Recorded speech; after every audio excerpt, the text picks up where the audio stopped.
Let's talk about what it looks like raising a kid versus, without any extended family. Mhm. But, let's talk about the reality of this stuff. So, Mhm. the struggles with lineage, that, all kinds of things that come up, like day-to-day functioning that people struggle with. And so instead they're seen as just what happened to them versus who they are.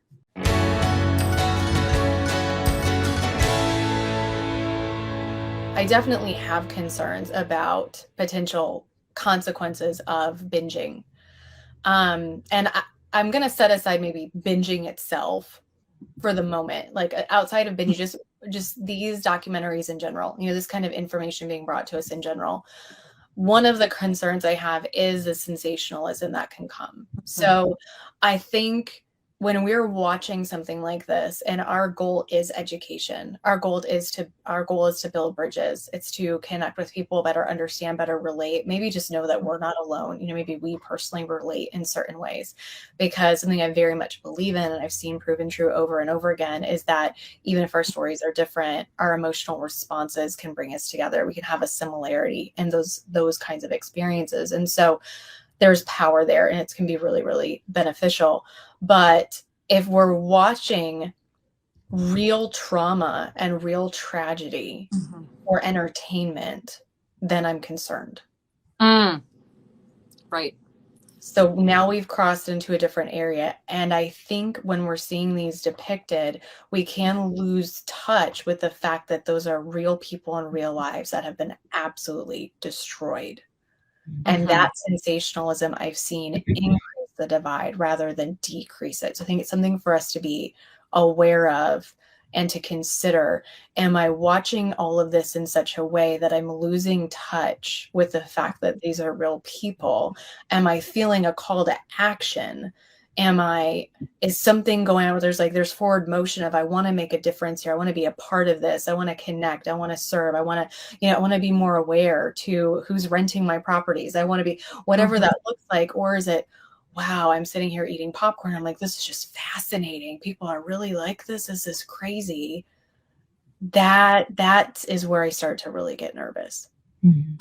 Yeah. And you have to remember that like the producers of the shows, they have an agenda, right? Like they are trying to get you to binge and to watch. I mean, I don't want to like assume their motives, but it's kind of like with any marketing like that people are doing, like those like bigger companies, like Target is trying to sell you something, right? Like even if you Mhm. feel really good about it, like they're trying to sell you something, they're trying to get you to watch. So that's why you need to be, like you said, a very informed consumer, and kind of be checking in with yourself, like, what am I getting out of this? Like, what Mhm. is my goal in consuming this? I think. Mhm.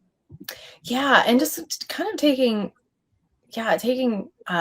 I'm losing the word right now, but just checking in, like you said, with yourself and finding, is this further humanizing or is this dehumanizing people Right. in their mind? And I have lived that response. So I can get pretty hyped up about this conversation. I get pretty passionate about it because I've absolutely had people hear my story or bits of it and respond with just fascination. Mm. And it can kind of give this feel of like you're some sort of like freak in some way. Again, I'm not trying to use that in a derogatory, like that's what it can feel like. Like, what are you saying? Like, there's something like inherently wrong with me, or, um, and it can really increase that divide and just no compassion. Mhm. It's like, gosh, there's no connection that, like, yeah, it is crazy that happened to me. But you want to know what's worse? The depth of the pain, some of Mhm. which I'll carry for the rest of my life in some Mhm. form. Mhm. Yeah. Let's talk about that. Let's talk about what the holidays are supposed to look like versus what they do. Mhm. Let's talk about what it looks like raising a kid versus, without any extended family. Mhm. But, let's talk about the reality of this stuff. So, Mhm. the struggles with lineage, that, all kinds of things that come up, like day-to-day functioning that people struggle with. And so instead they're seen as just what happened to them versus who they are. Mhm. Right. And it kind of reminds me too of like just the national broadcasts of like even just like things that we have so much information all the time, and we are desensitized to it. And I feel like a lot of times we just feel kind of bad for a little while, and then we don't do anything because it's like we just sort of, again, it becomes about us, and we don't. So it's like, are you willing to watch that as a property owner or something? And then what is your policy? What's that follow through going to look like for you to do?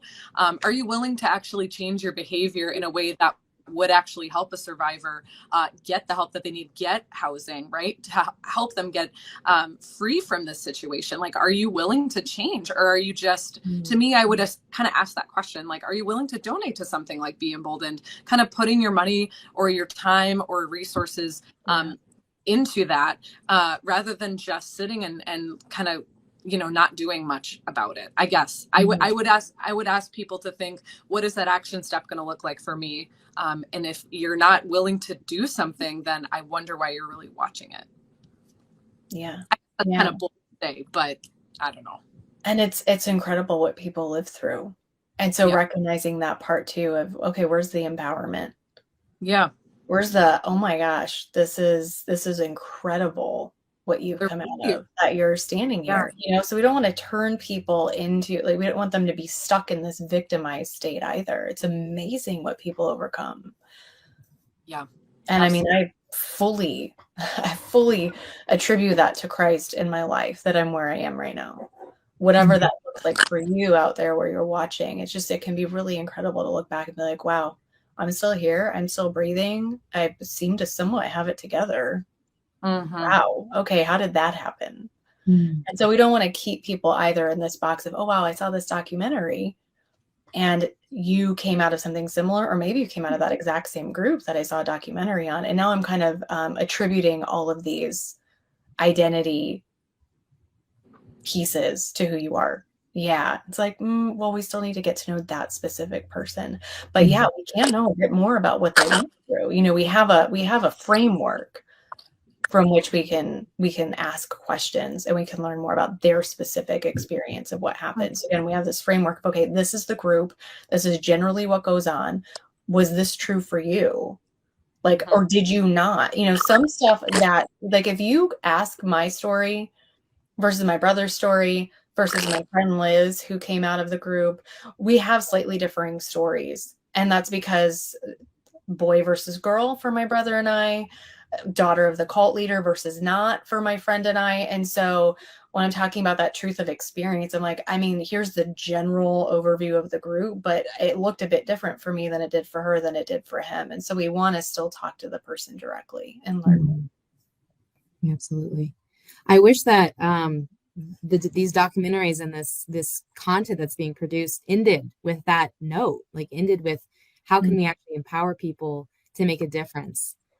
So it seems like there's a great lack of an opportunity there for those who are producing these shows and content to leave it without leaning into honoring those experiences and what people have lived through, and empowering the viewers to take a next step that actually makes a difference. Yeah. And I think, as an example, Keep Sweet, Pray, and Obey, I loved how they ended it, because they gave these updates that were so hope-filled and encouraging. And we saw, wow, look at these women are now. Like, no, this isn't all done for them. That would be an unrealistic expectation. But look at where they're at now. It's very inspiring. You're right, though, there wasn't like a call to action or anything. It would have been a great opportunity for one.